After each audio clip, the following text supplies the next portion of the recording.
Bismillahirrahmanirrahim. Assalamualaikum warahmatullahi wabarakatuh.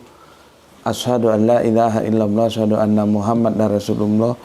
Allahumma sholli ala sayyidina Muhammad wa ala ali sayyidina Muhammad.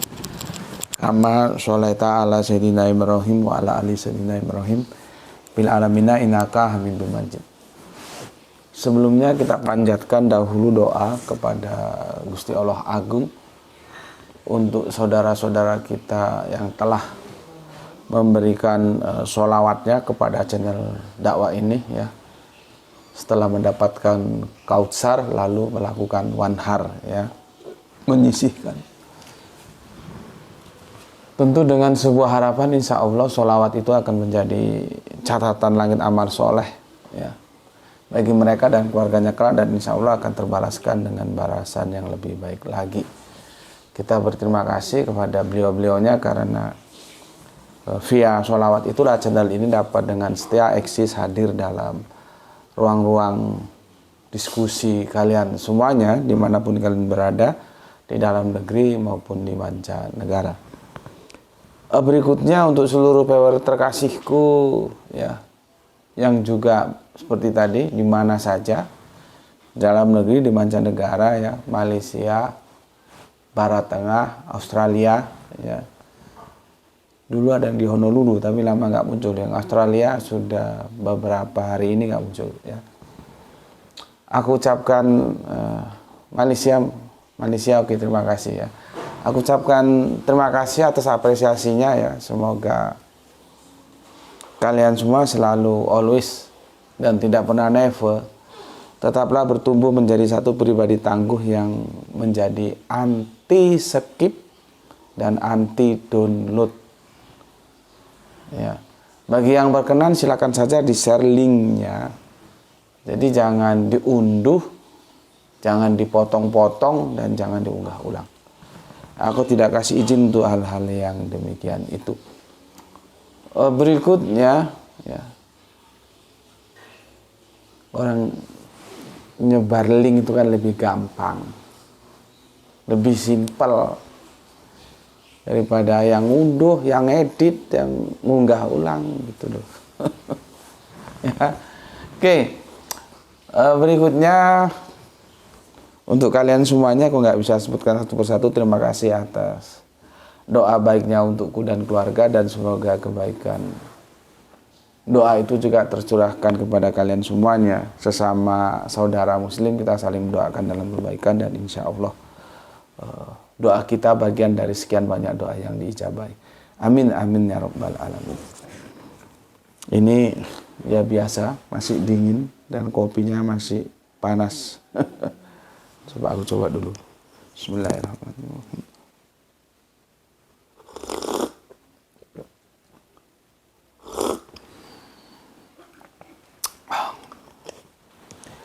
Mengusir dingin dengan secangkir kopi. Ini waktu subuh kita langsung tancap gas ya. Go to shooting supaya nanti Gerah itu tidak terlambat lagi ya anunya, masuk sekolahnya ya. Oke. Hari ini tanggal 28 Juli 2003, tepatnya hari Jumat Kliwon.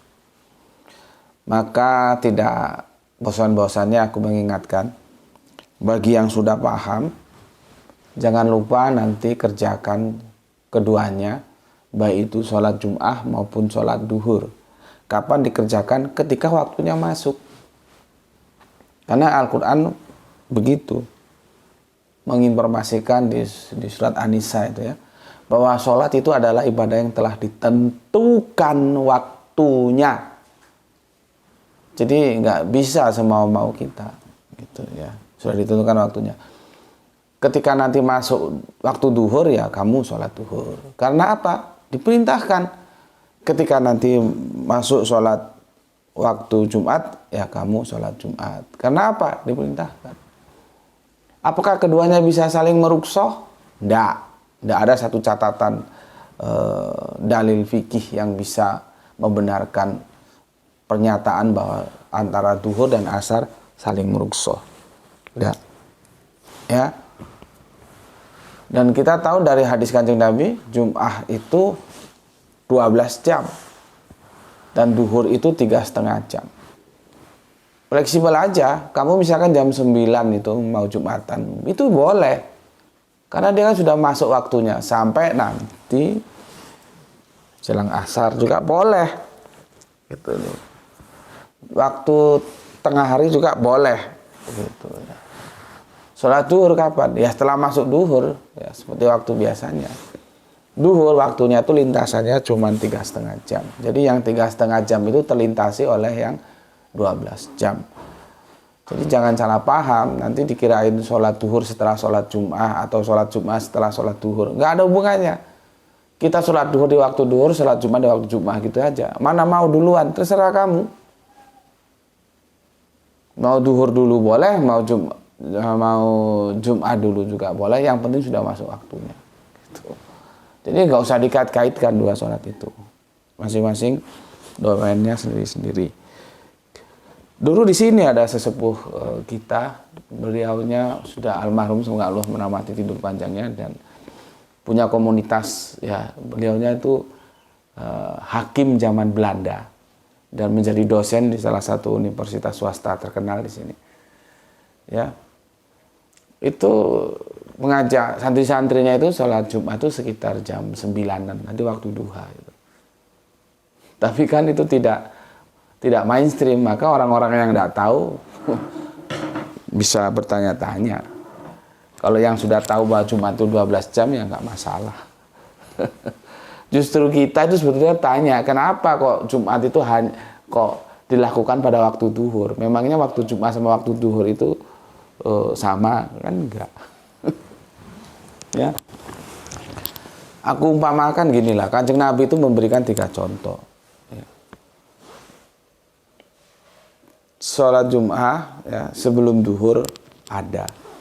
Sholat Jum'ah pada waktu ketika waktunya bertemu, bersinggungan dengan duhur ada, jadi tengah hari. Seperti yang dipahami publik sekarang ini. Asar itu sholat Jum'ah juga ada. Pernah dicontohkan 3 ini. Hadisnya ada, cuman aku agak kesulitan nyarinya ditentukan. Ya. Yang jadi masalah yang diambil publik cuma 1, yang di tengah hari. Sehingga orang-orang yang goblok gak mau belajar memahami bahwa sholat Jumat itu boleh ketika masuk waktu duhur. Kan sudah miss. Orang Kanjeng Nabi sebelum waktu duhur sholat Jumat juga pernah. Setelah masuk habis duhur juga pernah. Ya. Oke, ini khusus yang paham loh ya. Khusus yang sudah paham aku ingatkan, kalau kamu laki-laki ya, nanti penuhi masjid di sekitar rumahmu untuk kehadiranmu sholat Jum'ah berjamaah, dan jangan lupa juga sholat duhur karena sama-sama diperintahkan. Kalau yang nggak mau sholat Jum'ah ya ganti aja celananya pakai rok. Ya, bagi yang belum paham silakan jalankan apa yang saat ini sebatas yang kalian pahami pesanku, tapi jangan lupa tetaplah belajar mencari kebenaran bagaimana sesungguhnya mendudukkan antara sholat Jumat dan sholat duhur. Oke, kita lanjutkan kajian kita. Minum dulu. Bismillahirrahmanirrahim.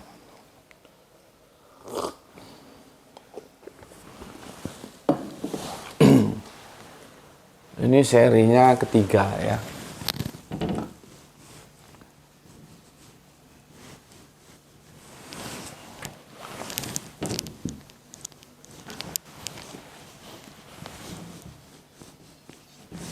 Oke. Aku ulangi lagi ya sebagai review. Ayat ini ayat yang begitu familiar bagi teman-teman kafir untuk menyerang Islam ya. Jadi menurut mereka ayat ini sebagai dalil bahwa orang Islam itu akan masuk neraka semua ya. Dan tidak seorang pun daripadamu melainkan mendatangi mereka neraka itu. Hal itu bagi Tuhanmu adalah suatu kepastian yang sudah ditetapkan. Orang memahami kepastian aja mereka goblok kok. Dikirain orang Islam pasti masuk neraka. Ya. Kepastiannya nggak begitu. Kemarin di seri 2 sudah aku jelaskan. Kalau imanmu hak, amalmu baik, maka pasti takdir, kepastian ditetapkan, ditakdirkan kamu akan berujung pada jannah. Kalau iman hak dan kelakuanmu, amalanmu itu baik. Begitu juga kalau imanmu itu batil, kelakuanmu itu bejat, maling, korupsi, bajingan, ya, maka nggak bisa enggak, karena sudah ditetapkan menjadi sebuah kepastian, sudah ditakdirkan. Takdirnya yang begitu itu mesti akan berujung ke neraka. Ini memahami kepastian. Masalahnya ya si kafir-kafir itu dapat informasi, dia tidak cross check informasi itu. Orang sekarang kan kita dimanjakan teknologi. Al-Quran digital juga ada, kalau mau beli hard copy-nya bagus. Ya. Cuman karena dia diajari tentang ayat ini, seolah-olah ayat ini benar untuk menyatakan orang Islam pasti masuk neraka. Jadi domir yang kita masalahkan kemarin, seorang pun danmu ini dalam otak mereka dikira ini orang Islam pasti masuk neraka. Terus dia bilang, kalau kami pasti masuk surga, siapa yang beriman kami pasti masuk surga. Imannya siapa? Imannya nanti disandarkan kepada Yesus. Lalu goblok, memangnya orang Islam nggak beriman kepada Yesus? Petenteng jual kebodohan. Ya. Orang Islam itu hakul yakin dan pasti menerima Yesus dalam keimanannya. Kalau soal beriman kepada Yesus, orang Islam gak usah diajari, dan dia juga beriman kepada Yesus. Pertarungan di antara kita, mengimaninya sebagai apa? Gitu loh. Jadi ini sudah familiar ya di antara mereka. Sayangnya mereka ketika dikasih data ini tidak di cross check, langsung aja diterima seolah-olah informasi itu benar padahal salah. Karena semangatnya sekali lagi bukan semangat belajar. Ya. Semangatnya menyerang. Pokoknya apa yang di luar dia salah gitu. A priorinya kegedean. Jadi otaknya nggak nyambung. Kalau otaknya nyambung, dia akan cross check. Aku itu kalau dapat informasi ya, entah itu via baca, via mendengar, via melihat tentang perjanjian lama, perjanjian baru, itu mesti aku saring. Aku lihat dulu Mas Abeng. Gak terus aku telan, oh iya ini bagus nih, ini bisa untuk menyerang mereka. Enggak, itu bukan akademis gitu. Ya. Oke. Berikutnya, ayat ini bergerak dari 66 ke 87, berarti ada 21 ayat. Nanti sepertinya aku tidak akan jelaskan semua ya. Kita akan stressing point yang memang itu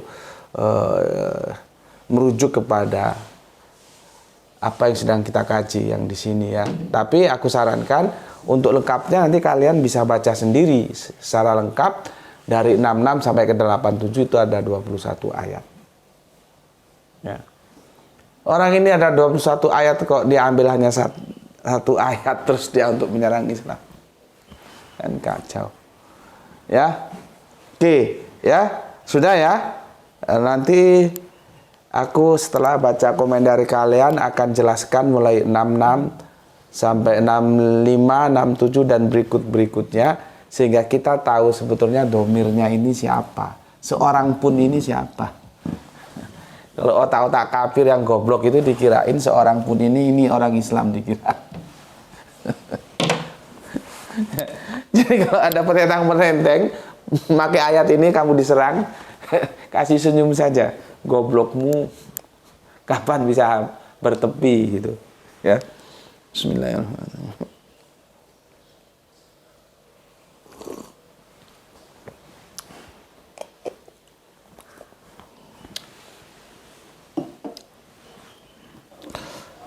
Oke, aku baca dulu komen yang masuk ya, sebelum kita lanjutkan.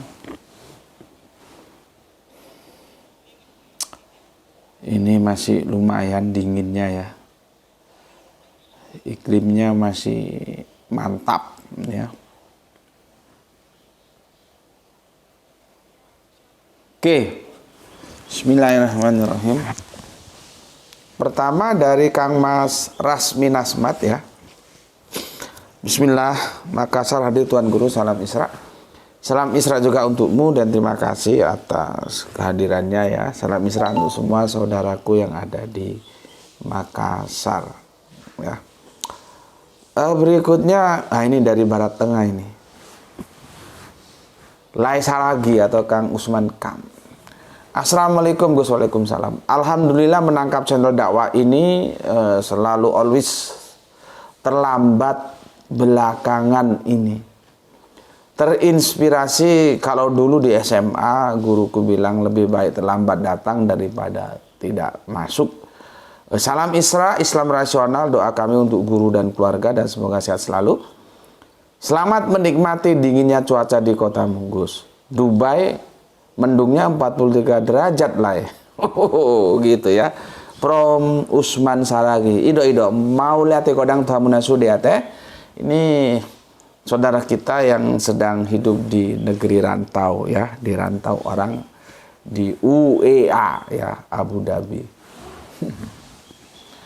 Gak tahu ya gimana ya suasananya di Barat Tengah sana ya. Pingin main ke padang pasirnya itu ya. Oke. Ngomong-ngomong padang pasir ya. Jadi ingat kemarin ngobrol sama teman. Padang pasir itu bisa nggak disebut lautan pasir? Bisa nggak? Pernah nggak kalian nonton film dulu ke zaman aku masih SMA atau apa gitu? Ada film Bandung Lautan Api. Ya.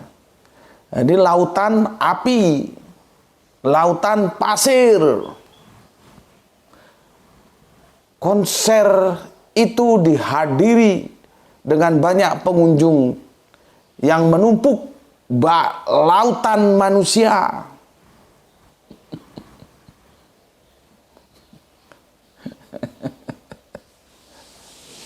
Artinya apa? Kalau ada diksi laut, otakmu itu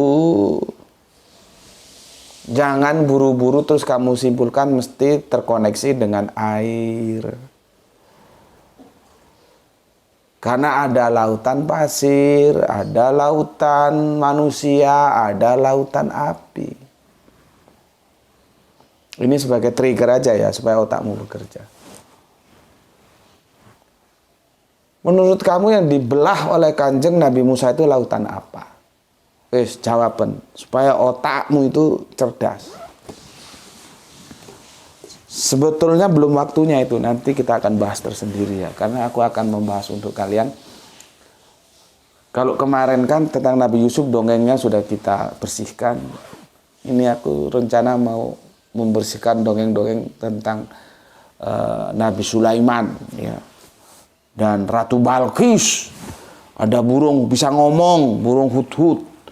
Kalau burung bisa ngomong, kapan ada burung bisa ngomong? Yang bisa ngomong itu ya burung beo.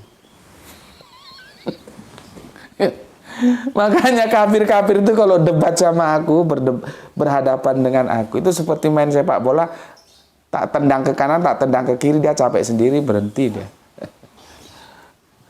Ya. Seperti beberapa waktu yang lalu aku sudah cerita berapa kali sama kamu. Lah aku kok dikasih video surga di sana pesta perempuan. Aku senyum aja. Kalau kamu mau bawa ini ke aku nggak laku.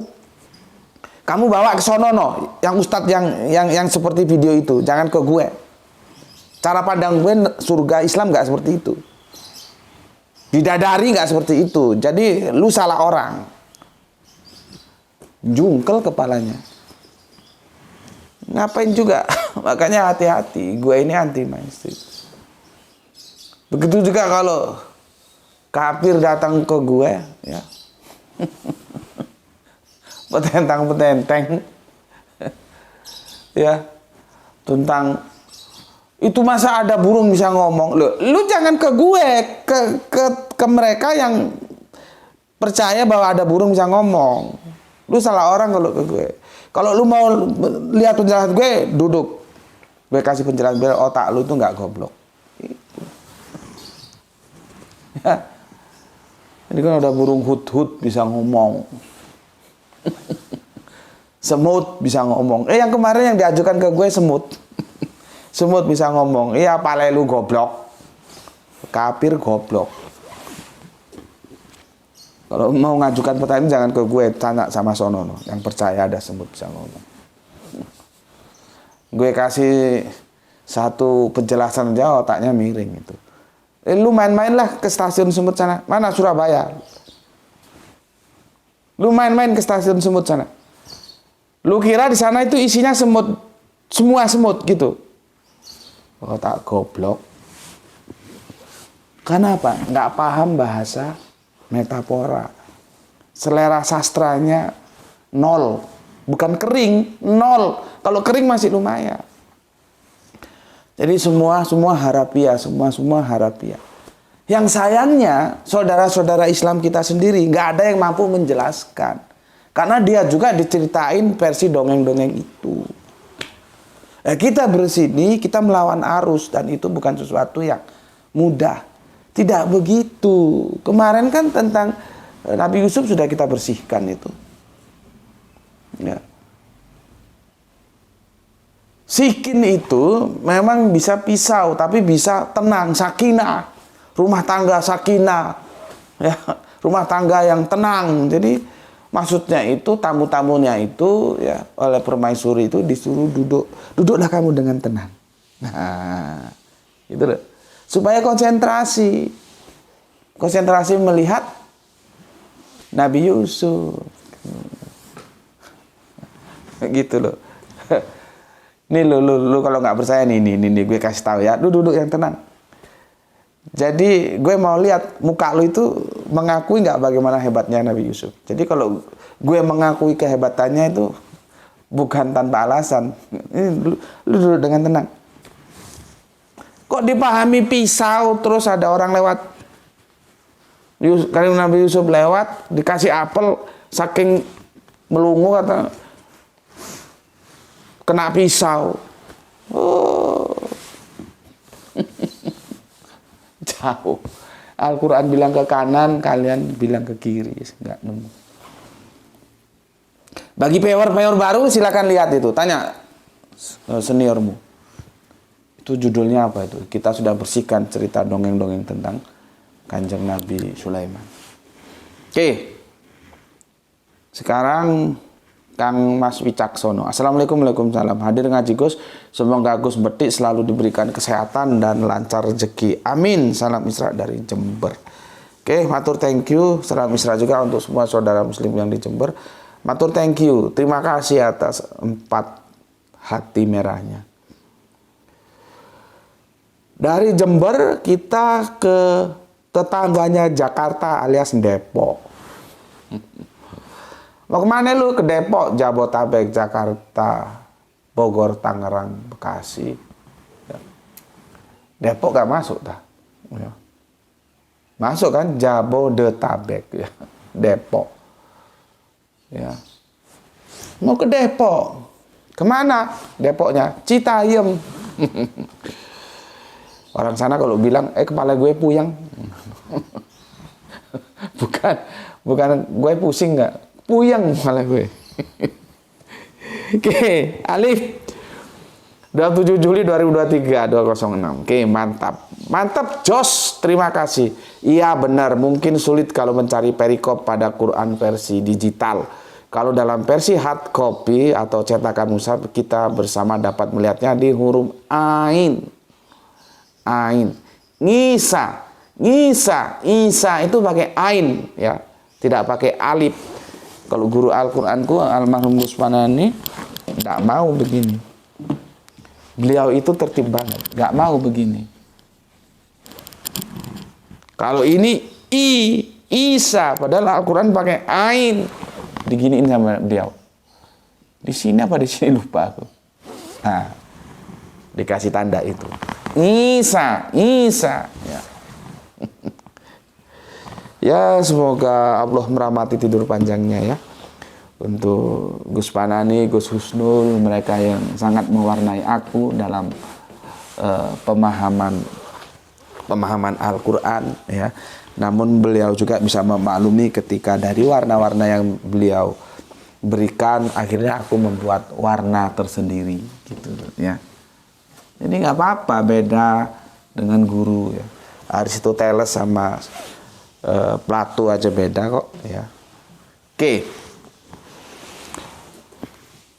Salam Isra Depok ya, tetangga Betawi untuk semua. Betul kan tetangga Betawi?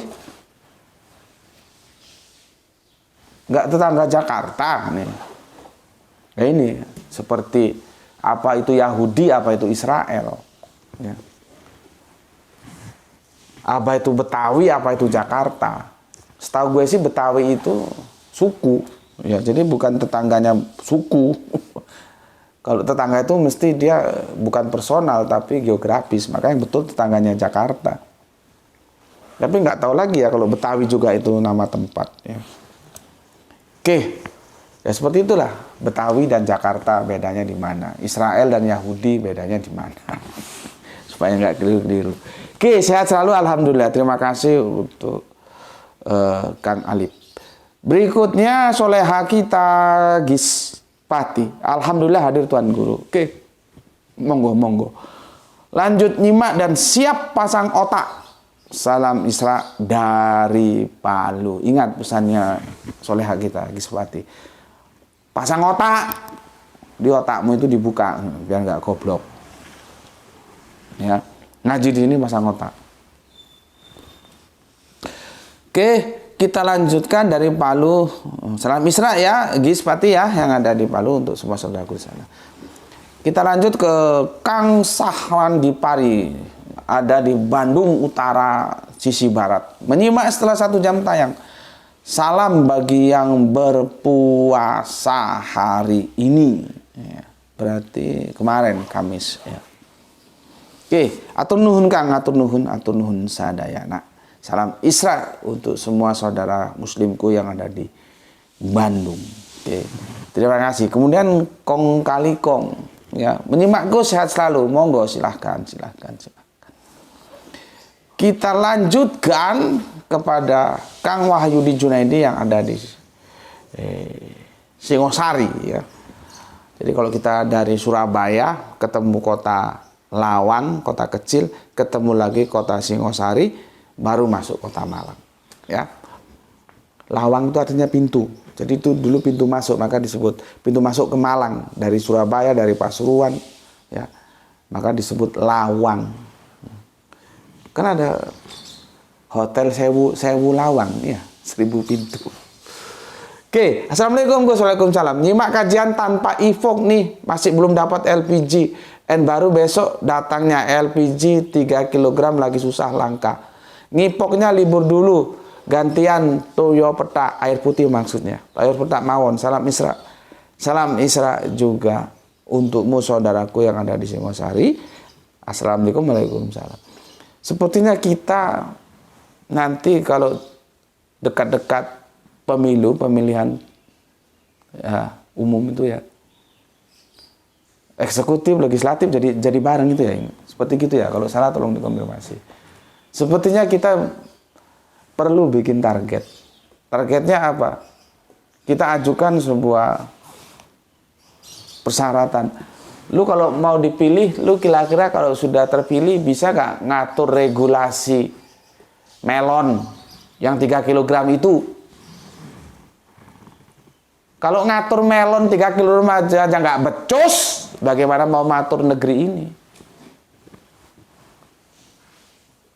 Dulu kita pakai kompor, disuruh pakai gas. Ya sudahlah, kita ikut aja pakai gas. Pakai gas, sekarang gasnya sulit dicari. Lah regulasinya gimana? Kan itu sudah terskedul. Panggil Menteri Perdagangan, panggil Menteri Pertambangan, panggil Menteri Dalam Negeri, panggil Kapolri. Gimana ini? Laporan ke gue. Seperti Nabi Sulaiman, dipanggil semua stakeholder yang menjadi pembantu-pembantu dia. Cuman otakmu goblok. Ada burung kok bisa ngomong. Hut, gimana? Laporan sama gue. Begini bos, gue dari sana bos. Ada kerajaan begini bos, gini bos. Oke, lu pasukan jin gimana? Otak lu terus berpikir jin. Jin yang lu pahami, jin yang tidak laku jadikan jin dan manusia. Itu kecuali untuk beribadah padaku. Ya salah bos. Jin, jana, janin sudah aku jelaskan berapa tahun lalu. Artinya tersembunyi, goblok. Jadi asal ada kata jin terus jangan otakmu itu ke personal. Kenapa disebut jana? Karena dia tersembunyi, tertutup ranting-ranting pohon sehingga matahari itu tidak langsung menembus, sehingga ada kehangatan, ada kesejukan di dalamnya karena matahari tidak langsung menembus orang-orang yang ada di bawah pohon itu. Maka disebut jannah, menunjukkan enak, panas tapi tidak menyengat. Jadi jin, jannah, terus janin. Itu tersembunyi. Karena ada di dalam perut kita dulu kan janin, tersembunyi di dalam perut rahim mak-mak kita. Ya memang sih sekarang ada teknologi apa namanya, bisa dilihat itu. Oh sudah berapa bulan, oh sudah terbentuk kakinya. Itu teknologi, ya nggak apa-apa. Nggak melanggar syariah Islam kok, silakan saja. Tapi otakmu harus mengerti, jin jana, janin itu satu jader, artinya tersembunyi. Nek ngomong jin terus otakmu nduk personal wae. Jadi gitu.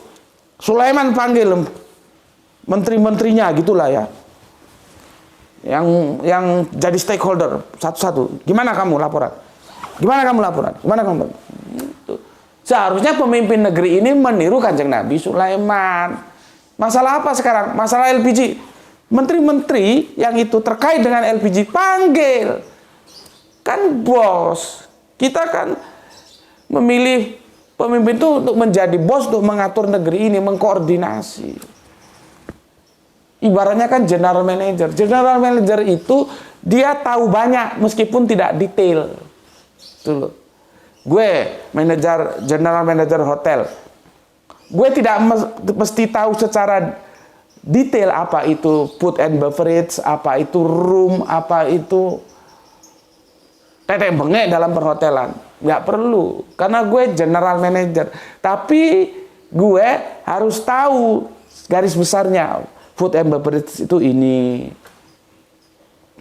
Ada masalah, gue panggil manajer FB siapa? Sini. Ini tamu komplain makanannya kasinan, goblok lu gimana masak lu?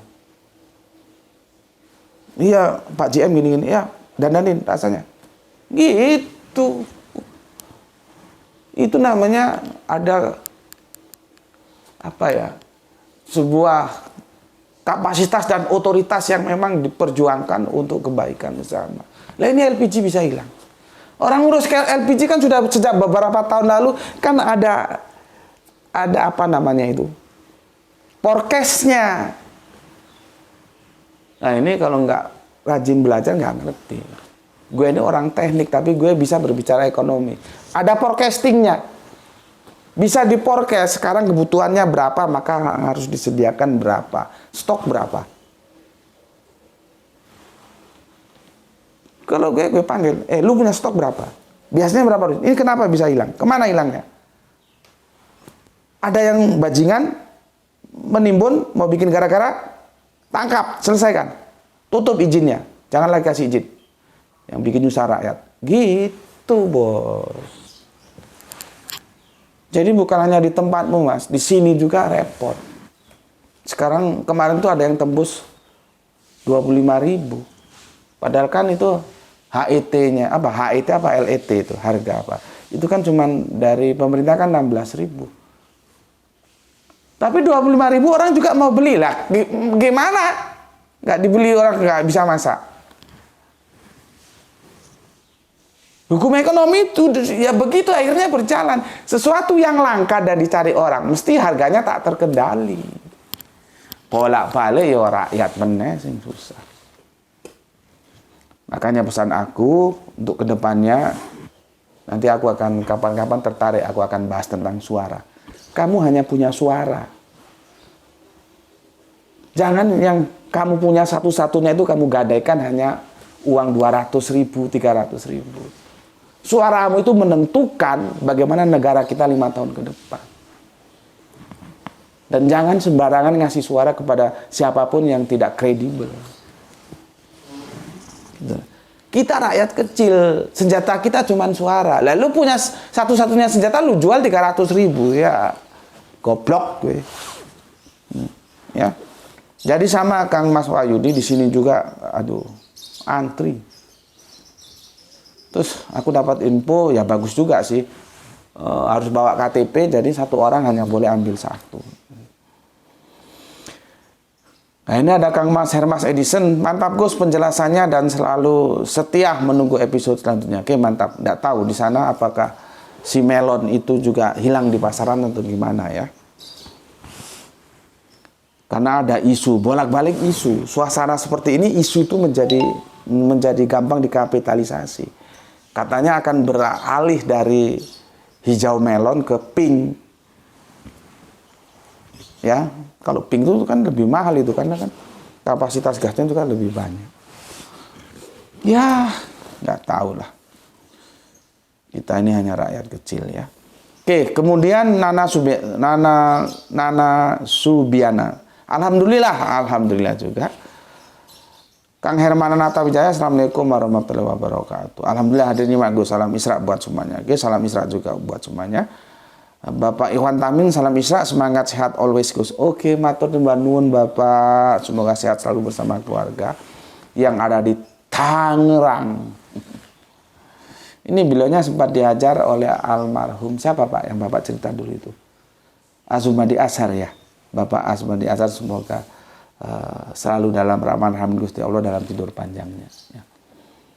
Berarti panjenengan itu IAIN tahun 70-an nggih Pak nggih. Belum UIN ya.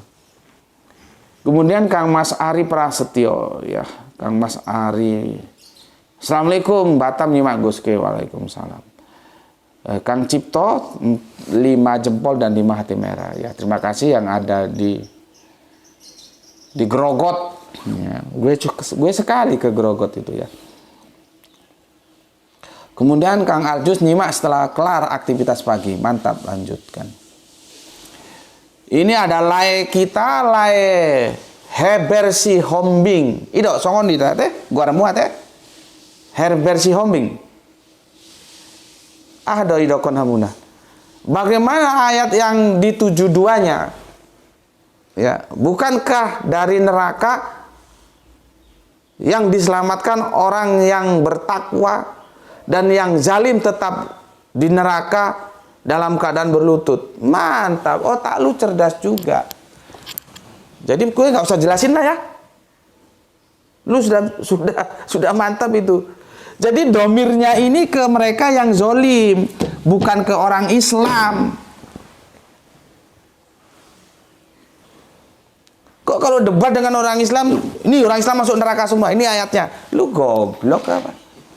Domirnya ini itu ke mereka yang zolim. Tepat sekali apa yang dikatakan oleh lae kita si Hombing.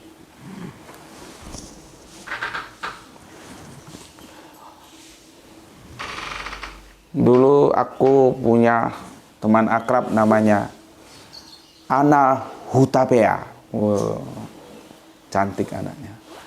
Ana Boru Hutapea. Jadi kalau cewek itu Boru, kalau laki itu Marga. Ya, ini lai kita ini Marga si Hombing. Nanti lai kita yang tapi ini kafir si Hombing ini. Kalau lai kita yang di Barat Tengah Laisaragi alhamdulillah muslim ya. Islam, kalau ini kafir ya. Ya enggak apa-apa, kafir juga boleh ngaji ke sini, enggak ada masalah. Ya. Oke, mulai teh godang tuh hamun sudah teh lai sioming. Kita lanjutkan nasihin. Terima kasih Gus kajiannya. Sepertinya Bani Kristen mungkin pernah ini maksudnya ya. Pernah membahas ayat tersebut. Bukan pernah lagi, sering. Kalau bisa 20 seri Gus supaya Bani Kristen paham. Ya kita mengalir saja, kalau bisa berhenti di 3 ya di 3, kalau di 4 ya di 4, kalau sampai 20 ya 20. Terima kasih untuk Kang Mas nasihin ya. Nggak tahu ada di mana ya. Jadi sering Kang Mas, mereka sering menggunakan ayat ini ya. Yang sayangnya itu ketika ayat ini diajarkan ke junior mereka, si juniornya tanpa melakukan prospek diterima saja. Ini, ya. Tapi ini ada Lai Siombing sudah lumayan terbuka otaknya ya. Jadi yang zalim itu nih seorang pun mu itu adalah jadi mereka yang zalim, yang ini, kepastiannya ini ya sudah ditetapkan kemana, nar, gitu ya. Oke. Bapak Abdul Muluk, assalamualaikum, waalaikumsalam. Dari sedang nyimak Gus, salam Isra, Islam rasional. Terima kasih juga Bapak, selamat menikmati hari tua bersama anak, istri, dan cucu tercinta. Nggih, persiapkan ketika waktu masih ada, persiapkan ya, persiapkan untuk menyongsong kehidupan berikutnya. Kalau bisa tancap gas ya, amalan-amalan yang itu wajib jangan ditinggalkan, ditambah lagi dengan yang sunnah-sunnah, baik itu sholatnya, puasanya, banyak melakukan wanhar ya, menyisihkan dari apa namanya, dari kautsar yang telah Allah berikan ya. Begitu, itu namanya kalau dalam perspektif budaya Jawa Pak, madep pandito ratu. Madep itu yang menghadap, pandito ratu itu kata ganti paha kuasa ya Gusti Allah itu. Jadi mempersiapkan diri untuk menghadap Gusti Allah. Gitu Pak ya. Sehingga sewaktu-waktu ya, sometime ya, kita dapat panggilan, sudah enak, nyaman. Hai nafsul mutmainah hirji.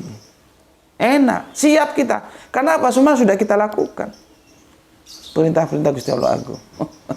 Ada sebuah buku tapi aku belum baca. Menyambut kematian dengan senyum. Gitu.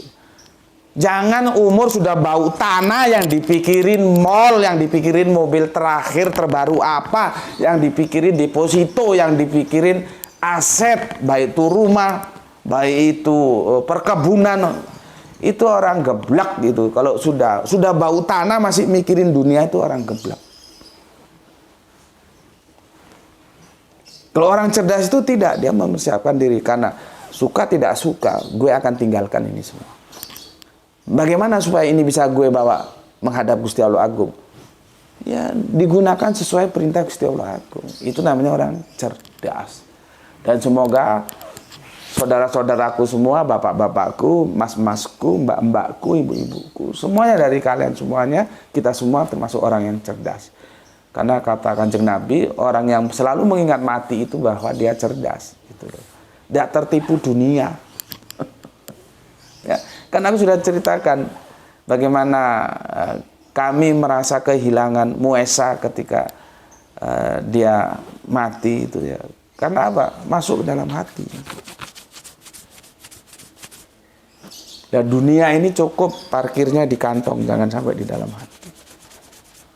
Supaya kita itu biasa saja melakukan wanhar, nanti kehilangan itu semua biasa saja. Gitu. Tapi kalau sudah masuk ke dalam hati, bisa jadi masalah.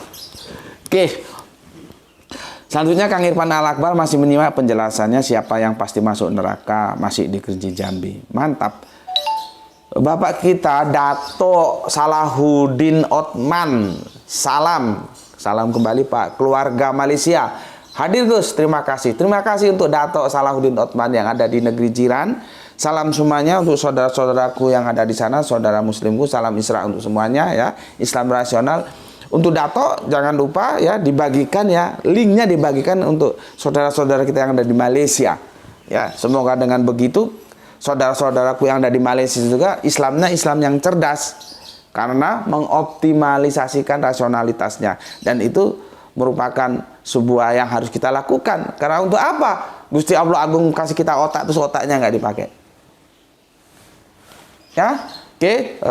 Terima kasih untuk Dato Salahuddin Othman yang ada di Malaysia, negeri jiran. Oh, sudah habis ini ya. Sebentar, tak lihat dulu, takutnya ada yang kelewatan. Oke, cek, mantap. Kang Irfan sudah nggih? Masih punya penjelasan siapa yang pasti masuk neraka? Masih dari kencing. Oke. Pak Abdul Muluk sudah, nggih. Oke.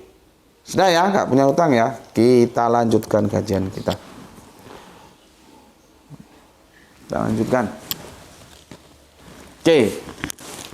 Sekarang kita lakukan kritik teks. Perhatikan dari ayat 66 aku bacakan.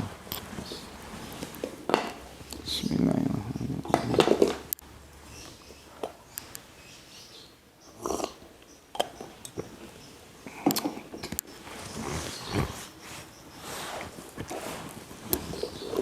Ya.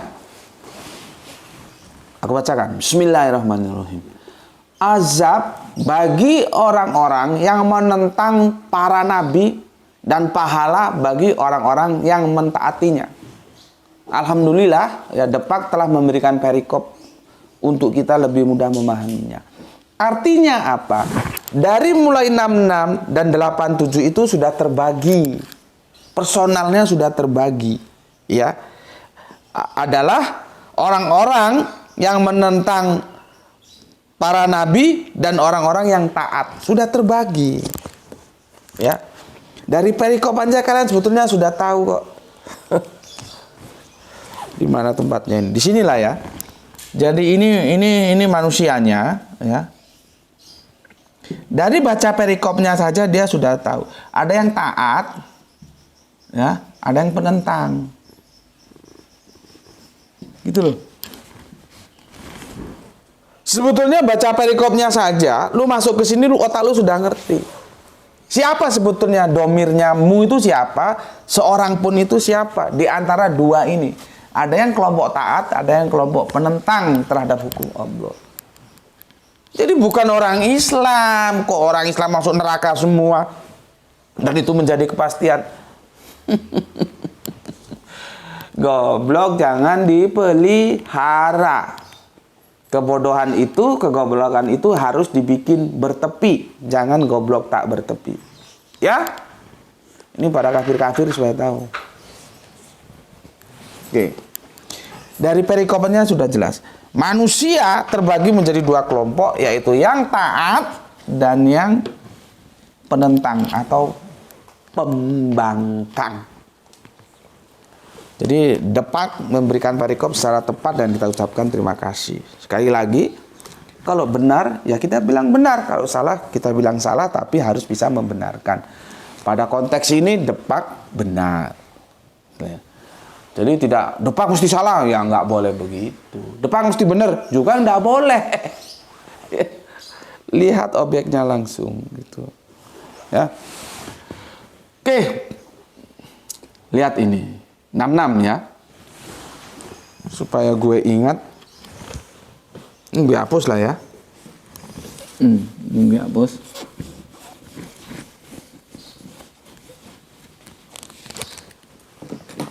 Gue mulai yang 66 ini. Ya. Di mana ini ya? Tepatnya kurang lebar. Di sini ada ya. 66. Bismillahirrahmanirrahim. Dan berkata manusia, betulkah apabila aku telah mati bahwa aku sungguh-sungguh akan dibangkitkan menjadi hidup kembali? Jadi ini ada manusia bajingan. Ketika sudah disampaikan informasi lewat para nabi bahwa kehidupan kita bukanlah hanya kehidupan di dunia ini. Nanti ada kehidupan berikutnya. Ya, setelah eskatologi kalau ngaji Alkitab begitu. Ya. Yahudi, Islam, ya, dan di tengahnya ada Nasrani. Kita tarik lewat garis Abrahamic faith. Ini adalah agama yang mengajarkan kalau mati bukannya selesai mati terus jadi tanah, kalau dimakan cacing harus jadi. Nggak begitu. Itu kan physically-nya. Tapi ada pertanggungan jawab setelah mati. Artinya apa? Abrahamic faith itu mengajarkan adanya kehidupan berikutnya setelah kehidupan di dunia. Ya, paham ya? Tetapi waktu Al-Quran ini diturunkan, ya, ada orang-orang yang menentang, ya. Nanti kalau di ayat lain tuh terus, apakah kami sudah menjadi tulang-tulang begini bisa hidup kembali? Gitu. Jadi otak mereka itu mati sudah ya sudah. Lah kok enak men? Di mana pertanggungan jawab yang harus kamu berikan kalau gitu caranya? Mati ya mati. Makanya gue bilang tadi ya, untuk sesepuh-sesepuh kita ada Pak Iwan Tamim, ada Pak Abdul Muluk, ada Abah kita yang di Bandung gitu. Mereka orang-orang yang bisa kita jadikan contoh. Artinya mempersiapkan diri untuk kehidupan berikutnya. Jangan sampai kita meniru orang yang sudah bau tanah, bau bangkai, masih mikirin dunia. Itu orang geblak. Kalau orang cerdas dia berpikir, dia berhitung waktu. Waktu gue sudah asar nih. Makanya Al-Quran bilang wal asri. Itu sebetulnya demi asar gitu loh. Tapi kalau diterjemahkan demi waktu asar. Kenapa asar? Di asar itu orang merasa banyak tertipu. Tahu-tahu. Misalkan gue ya asik dengerin musik gitu ya. Masih 4:30, nanti dulu belum sholat asar. Saya dengar musik ya. Entah itu koplo, entah itu rock, entah itu campur sari, entah itu keroncong. Segala macam. Gue kan seneng segala jenis musik. Habis satu lagu, masih kurang 10 menit. Terbuai. Tahu-tahu maghrib. Tuh dia. Jadi di waktu asar itu banyak orang sering tertipu. Makanya digunakan wal asri, bukan wal duhur. Bukan. Karena keasikan dunia yang kita kerjakan di waktu-waktu pergantian, ya pergantian kita kan waktunya kan itu di maghrib nanti ya. Pergantian hari maksud gue, ya. Yahudi, Nasrani, Islam itu begitu pergantian harinya bukan jam 1 dini hari, ya bukan. Tapi di maghrib itu orang banyak tertipu, asik dengan kenikmatan dunia. Biasanya sebentar lagi lah, lu kan belum sholat asar, masih kurang sebentar, sebentar lagi lah, tahu-tahu sudah lewat masuk maghrib, asarnya bablas. Tuh. Bismillahirrahmanirrahim. Ya, waktunya nggak dijaga. Ya, terbuai oleh waktu. Waktu kehidupan kita itu kan begini. Ini nanti tentang kehidupan berikutnya ya, kehidupan berikutnya. Ini di kehidupan sesudah mati. Jadi sudah mati hidup lagi gitu ya. Ya, kehidupan kan begini. Nah, ini yang aku bilang kemarin, pra, eksis, pasca. Kan dibagi gini kita. Ini di mana ya nggak tahu, di alam ruh apa di alam apa. Yang gue bilang kemarin ketika kita bahas kitab Yohanes, semua itu punya praeksistensi, bukan hanya Yesus saja punya praeksistensi. Yang kita sudah bahas kitab Amsal juga itu ya. Semua punya praeksistensi. Di sini kita yang nggak bisa didiskusikan, kita ada di mana juga nggak tahu. Tahu-tahu kita Eksistensi itu dimulai ketika sperma bapak kita ketemu dengan sel telur ibu kita, maka terjadilah yang namanya pembuahan ada di dalam rahim bunda kita. Ini dimulainya eksistensi. Itu pun masih di rahim. Maka disebut janin seperti tadi. Karena apa? Tersembunyi di dalam. Disebut janin. Jannah tersembunyi dari apa? Sinaran matahari. Maka jannah itu juga artinya kebun yang indah, yang rindang, walaupun panas tapi kita tidak tersengat langsung oleh matahari. Jin itu juga tersembunyi, gitu loh. Ngerti? Goblokmu hilang, gitu. Ya. Kalau gobloknya hilang kan jadi pintar kan? Gue seneng kalau lu pintar semua. Ya. Para eksistensi kemudian pasca eksistensi, ya, pasca eksistensi. Nah, di sini dia hidup, di sini juga hidup, tapi hidupan yang kita nggak bisa diskusikan. Di sininya juga hidup. Ini agak mending karena ada informasi di sini, ya. Setelah hidup di dunia apa? Kemarin kan sudah kita jelaskan. Sejauh yang kita kaji lewat Al-Quran, jadi siksa kubur itu tidak ada. Kita kan sudah bahas itu. Dukus beti kok bisa? Lah Al-Qurannya bilang begitu itu. Hadis, iya kalau di hadis ada. Tapi di Al-Quran tidak menjelaskan adanya siksa kubur. Ya terserah saja kalian mau percaya siksa kubur atau tidak. Kalau hadis itu kalian anggap sahih ya monggo. Tapi otoritas tertinggi kan Al-Quran. Ketika nanti kita kiamah dibangkitkan, kan sudah aku jelaskan orang terjaga dari tidur. Gitu loh. Ini agak sensitif ya, sensi ini. Di internal Islam sensi. Ya. Tapi kan harus gue omongkan dan gue tidak memaksakan kehendak. Bila lu mau percaya siksa kubur ada, itu pijakannya pasti hadis. Al-Quran tidak menjelaskan itu. Kalau kita rujuk Al-Quran, tidur kita seperti orang tidur. Makanya ketika kiamat nanti kita terkaget. Masalahnya pemahaman kiamatnya sendiri sudah salah tuh apa? Karena sa'ah itu dipahami kiamat. Hancurnya habitat kehidupan itu disebut kiamat. Jangan. Karena gue sudah bahas. Sampai-sampai Raja Dangdut aja salah kok bikin lagu kiamat kok begitu. Itu yang dia ceritakan sa'ah. Gunung-gunung yang tinggi menjulang.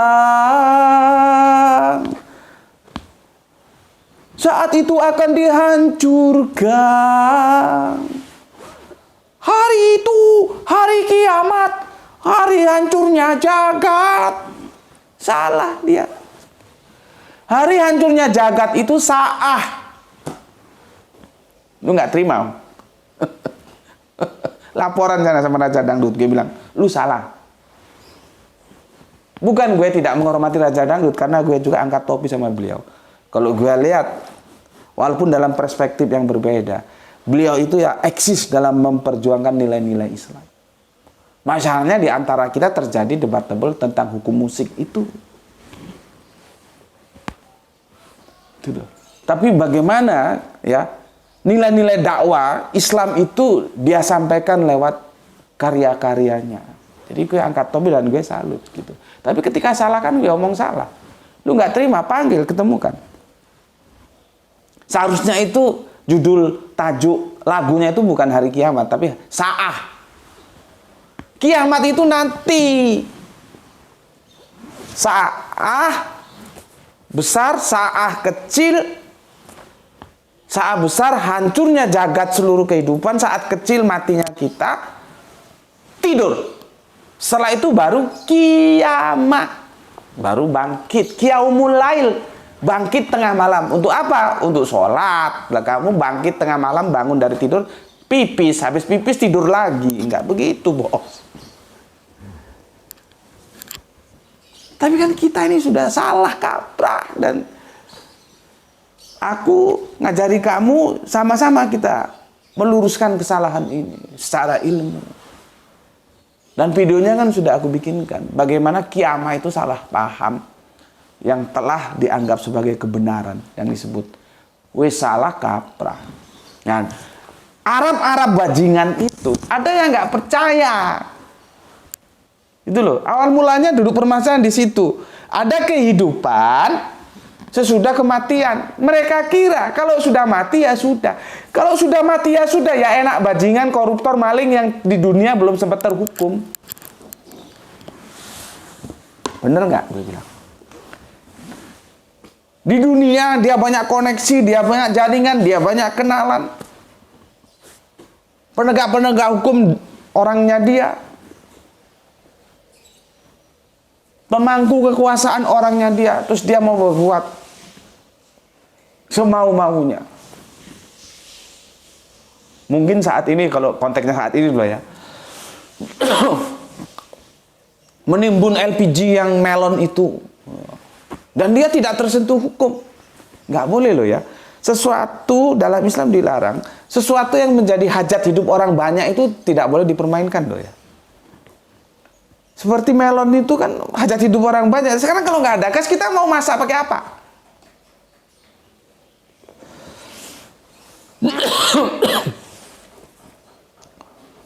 Makanya air ya, itu harusnya dikelola itu, kalau menurut syariat Islam, hal-hal yang itu tambang, air itu kan termasuk tambang itu sebetulnya. Dari bumi, bukan ada orang bisa bikin air, bukan. Air itu kan bukan hasil industri. Bukan yang aqua itu loh ya, gue bilangnya air, ya air. Itu nggak boleh dikelola sembarangan, karena itu akan menyangkut hajat hidup orang banyak. Subhanallah, Islam ini canggih, tapi ya karena nggak pernah belajar ya. Jangankan mau hidup dalam aturan Islam, tahu aturannya aja enggak, karena nggak pernah belajar.